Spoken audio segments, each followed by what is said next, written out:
Pintu depan rumah itu tidak rusak. Engselnya tidak longgar. Kayunya tidak lapuk. Kuncinya masih berfungsi dengan baik. Bahkan jika didorong keras, pintu itu bisa menutup rapat dan terkunci seperti pintu rumah pada umumnya. Masalahnya hanya satu. Ia tidak pernah bertahan tertutup. Setiap pagi tanpa pernah gagal, pintu itu akan terbuka sedikit. Tidak lebar, tidak menganga. Hanya cukup untuk membentuk celah tipis di bagian bawah, seperti mulut yang tidak sepenuhnya mau diam. Bu Ratna menyadarinya pertama kali pada minggu kedua mereka tinggal di rumah itu. Awalnya ia mengira Pak Darmawan lupa mengunci pintu. Ia sempat menegur suaminya sambil menyapu halaman. "Mas, pintunya kebuka lagi?" Pak Darmawan menoleh sekilas. "Angin kali?" "Angin dari mana? Semalam gak hujan." Pak Darmawan mengangkat bahu. "Nanti aku perbaiki." Namun setelah itu, kejadian yang sama terulang. Berkali-kali. Pintu ditutup malam hari, terbuka pagi hari. Tidak pernah lebih dari itu. Seolah rumah tahu batas. Tidak ingin terlihat mencolok. Hanya ingin memberitahu bahwa ia masih memiliki kehendak sendiri. Gang Mawar tempat mereka tinggal bukan gang sepi. Rumah-rumah berdempetan. Anak-anak sering bermain sampai sore. Warung kecil di ujung gang tidak pernah benar-benar tutup. Tapi entah kenapa, bagian depan rumah Darmawan selalu terasa lebih sunyi dibanding sekitarnya. Suara dari luar terdengar seperti disaring sebelum masuk. Malam pertama suara itu muncul, Bu Ratna mengira Dimas mengigau.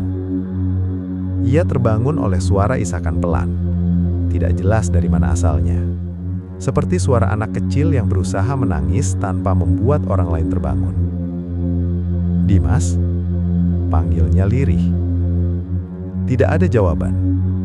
Isakan itu terdengar lagi. Lebih dekat, dari arah ruang tengah.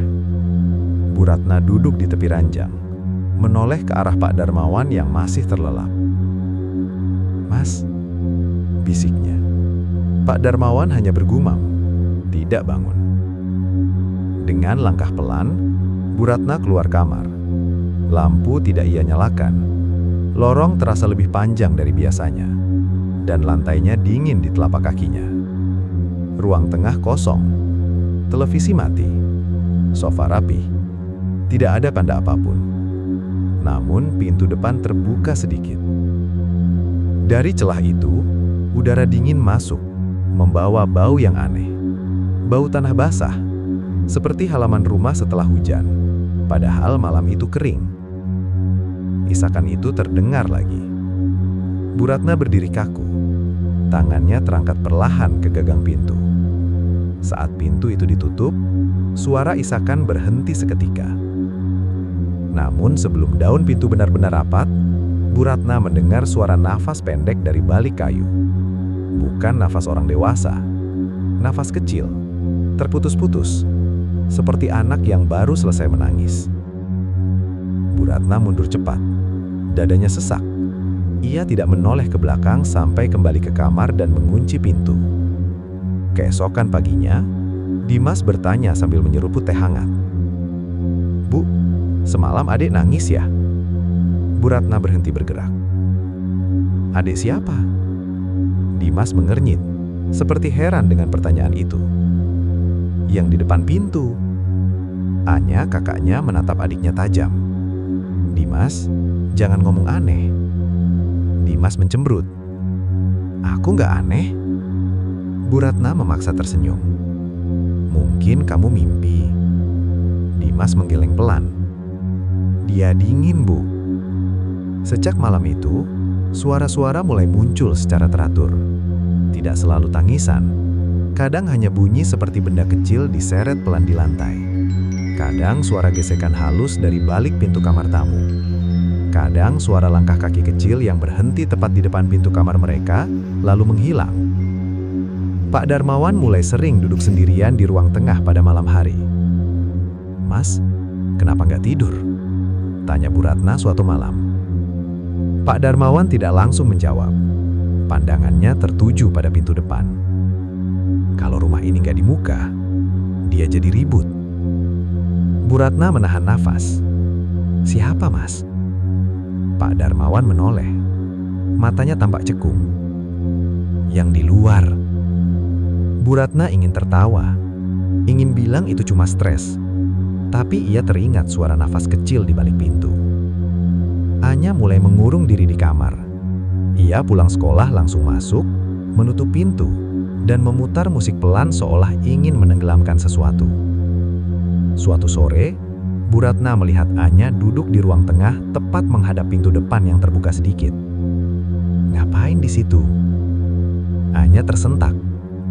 "Bu, jangan ditutup." "Kenapa?" Anya menunduk cepat. "Kalau ditutup, dia nggak bisa lihat." "Lihat apa?" Anya geleng cepat. "Jangan tanya aku." Malam itu, Bu Ratna menutup dan mengunci pintu depan dengan rapat. Tangisan meledak. Bukan lagi isakan pelan, melainkan jeritan pendek, patah-patah, seperti suara anak yang kehabisan nafas sambil memukul kayu. Pak Darmawan bangkit dari kursinya. "Buka," katanya datar. "Mas, jangan." "Buka." Saat pintu dibuka, suara itu berhenti seketika. Udara dingin menyapu masuk. Dan untuk sesaat, hanya sesaat, Bu Ratna melihat bayangan kecil melintas di lantai ruang tengah. Tidak menapak, bergerak terlalu cepat untuk mata yang sadar. Malam itu, Anya demam tinggi. Dalam tidurnya, ia mengigau berulang-ulang. Katanya, satu nggak cukup. Kini Anya tidak masuk sekolah selama 3 hari. Demamnya turun naik, kadang dingin, kadang panas menyengat. Saat panas, tubuhnya berkeringat, tapi bibirnya membiru. Saat dingin, ia menggigil meski diselimuti 2 lapis kain. Yang paling membuat Bu Ratna takut bukan suhu tubuh Anya, melainkan kata-kata yang keluar dari mulutnya. "Jangan tutup pintunya. Kalau gelap, dia nyari. Aku cuma disuruh jaga." Bu Ratna mengusap kening anaknya sambil berbisik doa yang ia hafal sejak kecil. Doa-doa pendek yang dulu selalu berhasil menenangkan. Tapi kali ini, setiap kali doa itu selesai, Anya justru menggenggam pergelangan tangan ibunya lebih erat. "Bu," bisik Anya, matanya tidak benar-benar terbuka. "Kalau aku pergi, Dimas jangan dikasih." Bu Ratna membeku. "Kamu ngomong apa, Nak?" Anya tidak menjawab. Tangannya terlepas. Nafasnya kembali berat, tidak teratur. Pak Darmawan jarang berada di kamar Anya. Ia lebih sering duduk di ruang tengah, dekat pintu depan. Lampu ruang tengah kini hampir tidak pernah dimatikan, bahkan siang hari. Suatu pagi, Bu Ratna mendapati Pak Darmawan berdiri menghadap pintu, memegang gagangnya tanpa membuka. "Mas," Pak Darmawan menoleh pelan. "Kalau pintu ini ditutup selamanya, rumah ini bakal ambil sendiri." "Ambil apa?" Pak Darmawan tersenyum tipis. "Yang tinggal." Bu Ratna mulai menangis tanpa suara. Ia mencoba bicara dengan tetangga. Bu Sari yang rumahnya bersebelahan mengerenyit saat mendengar cerita pintu yang selalu terbuka. "Dulu yang tinggal di situ juga begitu," katanya pelan. "Tapi mereka nggak lama."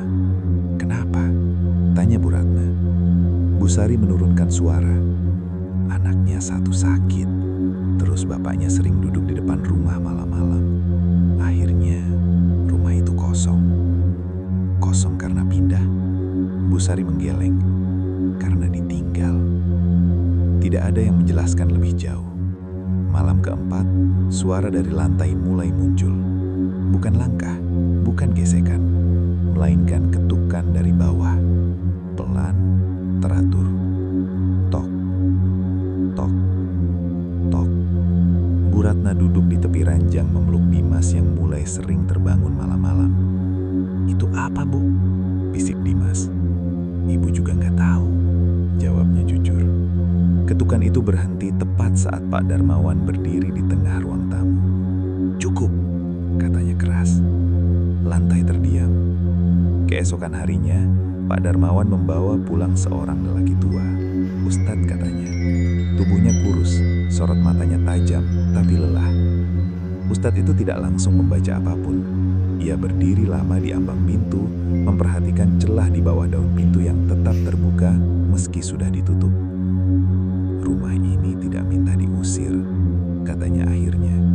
Rumah ini minta diisi. Bu Ratna merasa lututnya lemas. Diisi apa, Pak? Ustadz itu menoleh ke arah kamar Anya, yang paling lama tinggal. Pak Darmawan mengangguk seolah sudah tahu. Bu Ratna menggenggam lengannya. Mas, jangan dengarkan. Ratna, suara Pak Darmawan datar. Kalau kita nggak kasih, dia bakal ambil sendiri. Dan yang diambil nggak pernah satu. Malam itu Anya memanggil ibunya. Bu, aku dengar dia dari bawah. Apa yang dia bilang?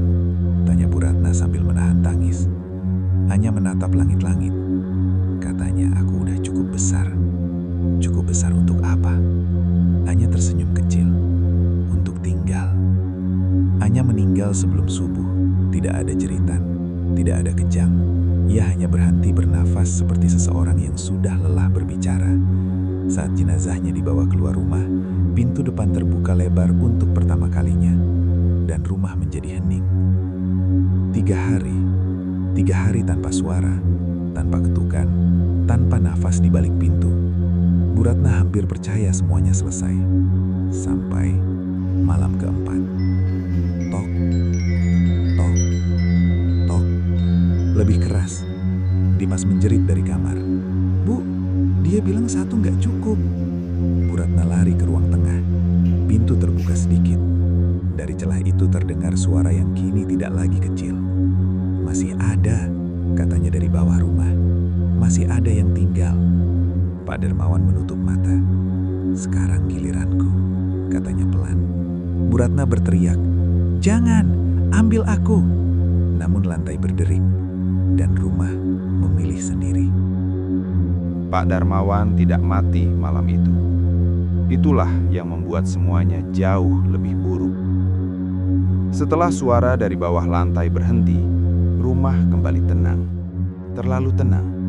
Tidak ada ketukan, tidak ada nafas, tidak ada bayangan melintas. Seolah rumah sedang menahan diri, menunggu sesuatu dipastikan matang. Pak Darmawan duduk di ruang tengah sampai pagi. Tidak tidur, tidak berbicara. Hanya duduk di kursi kayu menghadap pintu yang kembali tertutup setengah, seperti semula. Bu Ratna tidak berani mendekat. Ia hanya mengintip dari balik pintu kamar, memeluk Dimas yang terus menggigil, meski tubuhnya hangat. "Ayah kenapa, Bu?" bisik Dimas. Bu Ratna menelan ludah. "Ayah lagi capek." Dimas menggeleng pelan.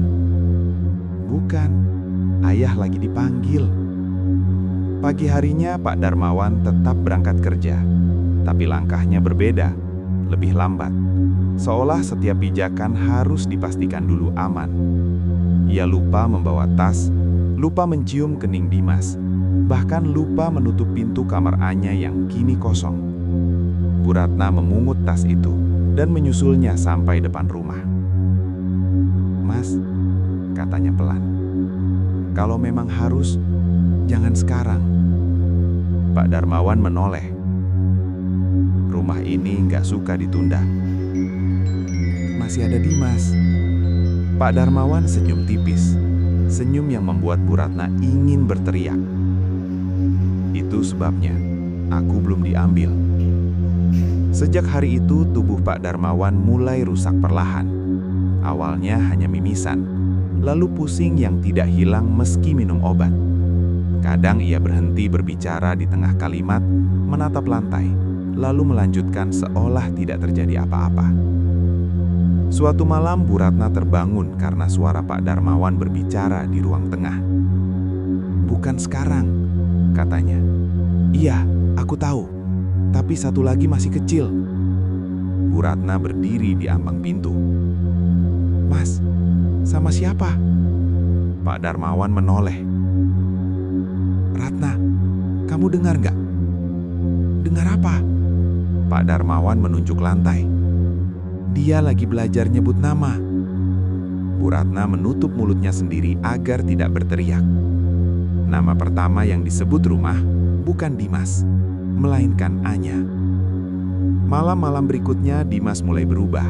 Ia tidak lagi bermain, tidak lagi bertanya. Ia duduk berjam-jam di lantai, memeluk boneka kain lusuh yang entah dari mana asalnya. Boneka itu tidak pernah dibelikan Bu Ratna. Tidak ada di rumah sebelum Anya sakit.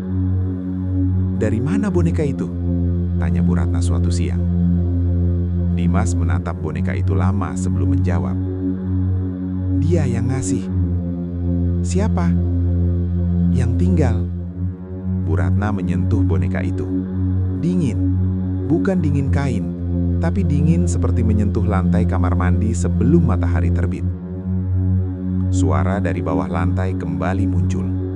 Bukan ketukan, melainkan gosokan, seperti kuku menyeret semen. Pak Darmawan mulai batuk darah. Dokter tidak menemukan apa-apa. Semua hasil pemeriksaan normal, kata dokter. Mungkin stres. Kalau ini stres, berarti rumah ini pintar banget, kata Pak Darmawan dalam perjalanan pulang. Suatu malam Pak Darmawan memanggil Bu Ratna ke ruang tengah. "Ratna," katanya sambil duduk di lantai. "Kalau aku nanti nggak bangun, jangan tahan pintunya." Bu Ratna menangis. "Mas, jangan ngomong gitu." "Dengar, kalau aku ditahan, rumah ini bakal cari yang lebih kecil." Bu Ratna memejamkan mata. "Kenapa kita?" Pak Darmawan senyum pahit. "Karena kita tinggal." Malam kematian Pak Darmawan datang tanpa tanda. Ia duduk seperti biasa di kursi ruang tengah. Lampu menyala, pintu terbuka sedikit. Bu Ratna sedang menidurkan Dimas saat suara kursi jatuh terdengar. Tidak ada jeritan. Saat Bu Ratna berlari keluar, Pak Darmawan sudah tergeletak di lantai. Matanya terbuka, mulutnya sedikit tersenyum. Di bawah tubuhnya, lantai retak halus, seperti sesuatu pernah membuka dari bawah, lalu menutup kembali. Pemakaman berlangsung cepat. Tetangga berdatangan, beberapa berbisik, beberapa tidak berani masuk rumah. Bu Sari hanya berkata pelan saat Bu Ratna mengantar sampai pagar. "Masih ada satu ya?" Bu Ratna tidak menjawab. Malam pertama tanpa Pak Darmawan, rumah tidak bersuara. Malam kedua, pintu terbuka lebih lebar dari biasanya. Malam ketiga, Dimas berdiri di depan pintu sambil memeluk bonekanya. "Bu," katanya tenang. Dia bilang, "Ayah sudah cukup." Lalu, suara Bu Ratna nyaris tidak keluar. "Sekarang giliran aku disiapkan." Bu Ratna berlutut, memeluk anaknya erat-erat. "Tidak, ibu masih ada." Dimas memetuk punggung ibunya pelan. "Rumah nggak mau ibu." Bu Ratna menoleh ke pintu yang terbuka. Dari bawah lantai, suara itu kembali terdengar. Kini jelas, tidak lagi menyerupai anak. "Kau terlalu lama, yang kecil sudah cocok." Bu Ratna mengangkat kepala. "Apapun yang kau mau, ambil aku." Rumah terdiam, lalu lantai berderit. "Kau belum siap tinggal." Sejak malam itu, Bu Ratna tidak mengunci pintu lagi. Bukan karena takut, melainkan karena mengerti. Ia mulai tidur di ruang tengah, di kursi tempat Pak Darmawan biasa duduk. Setiap malam, ia menghadap pintu yang terbuka sedikit, memastikan celah itu tetap ada. Tidak terlalu lebar, tidak sepenuhnya tertutup. Tepat seperti yang diinginkan rumah. "Kalau kau lapar," bisiknya suatu malam, "jangan ganggu anakku." Lantai tidak menjawab. Namun suara dari bawah berhenti mengganggu Dimas. Itu sudah cukup bagi Bu Ratna untuk bertahan. Dimas tidak lagi sekolah. Ia tidak menangis, tidak mengeluh. Ia duduk berjam-jam di sudut ruang tamu, berbicara dengan boneka kainnya. Suaranya pelan, seperti tidak ingin terdengar oleh siapapun selain rumah. Bu Ratna tidak pernah lagi bertanya. Ia hanya mencuci boneka itu setiap Jumat. Anehnya, boneka itu tidak pernah basah. Air seperti menghindarinya.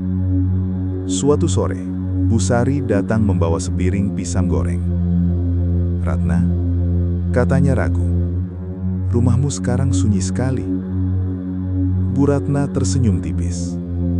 "Lagi belajar tenang." Bu Sari menatap pintu depan yang terbuka. "Dulu, yang tinggal sebelum kalian juga begitu." "Lalu?" tanya Bu Ratna. Bu Sari menelan ludah. "Mereka mulai jaga rumah itu, bukan sebaliknya." Malam itu, rumah berbicara lagi. Bukan dari bawah lantai, melainkan dari pintu. "Kau terlalu banyak bicara dengan orang luar," katanya. Suara itu kini dalam, berlapis, seperti beberapa suara bicara bersamaan. Bu Ratna berdiri. "Aku cuma jaga. Kau jaga yang salah." Bu Ratna menutup mata. "Apalagi yang kau mau?" Pintu terbuka lebih lebar. Keseimbangan.